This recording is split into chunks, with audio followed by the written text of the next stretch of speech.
បាទជ្រាបសួរមួយបាទមួយចាស់មួយថ្មីបាទផលិតផលយើងចូលស្តុកឲ្យបងប្អូនបាទមានបាទ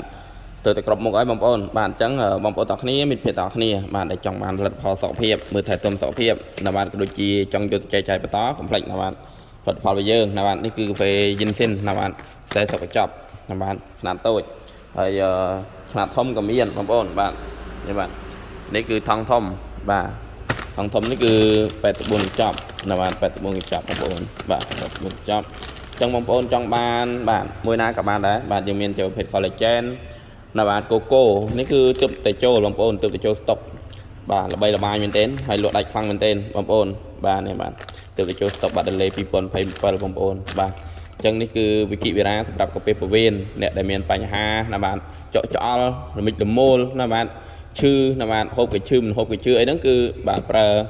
បាទវិគិវីរ៉ាណាបាទយើងមានជាប្រភេទប៊ីយ៉ាងណាបាទហើយនឹងរ៉ូយ៉ាមិចបាទទឹកស្ដេចលឿងបាទមានច្រើនមុខបងប្អូនបាទទឹកអនាម័យថ្នាំដុសធ្មេញបាទអញ្ចឹងពុកម៉ែបងប្អូនទាំងអស់គ្នាណាបាទអាចមកជ្រើសរើសបានបាទនេះគឺទំពាំងបាយជូរបាទទឹកទំពាំងបាយជូរបាទនេះក៏លក់ដាច់ខ្លាំងដូចគ្នាណាបាទបងប្អូនយើងច្រើនណាបាទដែលតែងតែបាទកំងប្រើប្រាស់ណាបាទដោយសារតែបាទទាំងរសជាតិទាំងគុណភាពគឺពិសេសមែនទែនបាទអញ្ចឹងបងប្អូនទាំងអស់គ្នាបាទចង់បានផលិតផលសុទ្ធផលិតផលមានគុណភាពណាបាទប្រើហើយណាបាទល្អសម្រាប់សុខភាពជាពិសេសគឺបងប្អូនដែលចង់យកទៅចែកចាយក៏អាចជ្រើសរើសបានបាទបញ្ជាក់បាទនេះគឺសាប៊ូបាទតែបៃតងបាទ Laventi ណាបាទនេះបាទនេះលេយូបាទ2028